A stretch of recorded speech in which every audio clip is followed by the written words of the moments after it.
दोस्तों, कैसे हो आप सब। दुआ करता हूँ कि आप सभी खैरियत से होंगे। आज का मेरा टॉपिक है आतंकवादी ड्रेस, दाढ़ी और टोपी। तो आज इससे रिलेटेड कुछ सवाल होंगे और उनके मैं कुछ जवाब दूंगा। जो आज का माहौल बना हुआ है उससे रिलेटेड मैं कुछ क्वेश्चन के आंसर लेकर आया। सबसे पहला क्वेश्चन कि मुस्लिम ही आतंकवादी क्यों होता है। आतंकवादी कोई भी हो सकता है। आतंकवादी का कोई धर्म या जात नहीं होता। आतंकवादियों को वास्तविकता का ज्ञान नहीं होता। ये लोग धर्म के नाम पर, मजहब के नाम पर छोटे छोटे बच्चों को ट्रेन करते हैं और उन्हें सिखाते हैं कि कुरान शरीफ में ऐसा लिखा हुआ है कि अगर तुम अपने शत्रु देश में, अपने दुश्मन देश में जाकर बम विस्फोट करोगे, ह्यूमन बॉम्ब बनकर भीड़ के बीच में जाकर बम विस्फोट करोगे तो तुम्हें जन्नत मिलेगी। लेकिन ऐसा कुछ भी नहीं है। किसी भी धर्म में, किसी भी मजहब में, कोई भी पवित्र ग्रंथ हो, कुरान शरीफ हो या भगवत गीता हो, किसी में ऐसा कुछ भी नहीं लिखा है।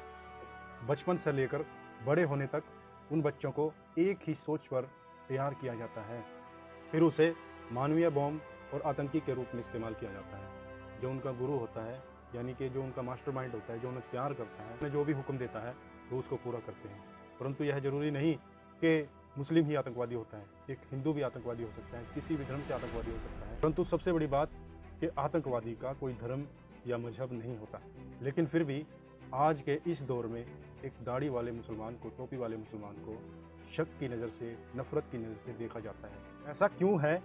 मैं सबकी बात नहीं करता, लेकिन कुछ ऐसे लोग हैं मुसलमान को, दाढ़ी वाले, टोपी वाले को एक शक की, एक नफ़रत की नज़र से देखते हैं और उनके साथ मारपीट करते हैं, मॉब लिंचिंग करते हैं, जो आज के इस दौर में बहुत ज़्यादा हो रही है।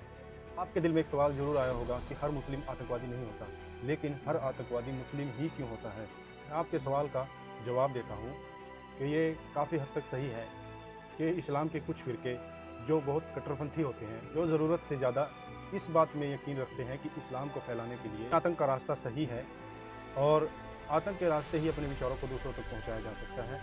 यानी इस्लाम की जनसंख्या जो कि वर्ल्ड में दूसरे नंबर पर आती है ईसाइयों के बाद, ये जो जनसंख्या संभव है, ये जो फॉलोअर्स हैं इस्लाम के, ये बंदूक के दम पर संभव है, इनकी ये सोच है। लेकिन मैं आपको एक जानकारी देता हूँ कि इस्लाम धर्म एक ऐसा धर्म है जो अमन और शांति का पैगाम देता है।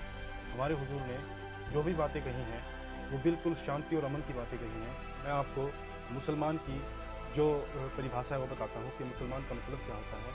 मुसलमान का मतलब होता है मुसलसल ईमान, यानी कि अपने ईमान का पक्का। प्यारे नबी ने जो बातें कही हैं, जो हमारे प्यारे नबी हुजूर पाक सल्लल्लाहु अलैहि वसल्लम ने जो बातें कही हैं वो बिल्कुल सच्ची हैं।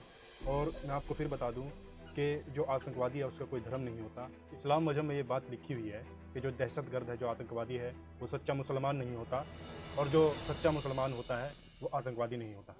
तो दोस्तों, ये थे 2 सवालों के जवाब, और अगर किसी भाई के पास इससे भी अच्छे जवाब हैं तो मुझे कमेंट करके बताएं कि ऐसा क्यों है। और अभी 2 सवाल और रहते हैं जिनके जवाब देने ज़रूरी है, लेकिन मैं अभी उनके जवाब नहीं दे सकता, वीडियो काफ़ी लंबी हो जाएगी। इसलिए मैं, ये पहला पार्ट है, इसके बाद मैं दूसरा पार्ट डालूंगा, उसमें 2 सवाल और हैं जो भी बहुत ज़रूरी हैं। मैं फिर कहता हूं कि अगर आप मेरे चैनल पर नए हैं तो चैनल को सब्सक्राइब कीजिए, वीडियो को लाइक कीजिए और अपने दोस्तों में शेयर कीजिए, ग्रुप में शेयर कीजिए। फिर मिलते हैं अगली वीडियो में। खुश रहें, आबाद रहें, हमेशा खिलखिलाते रहें।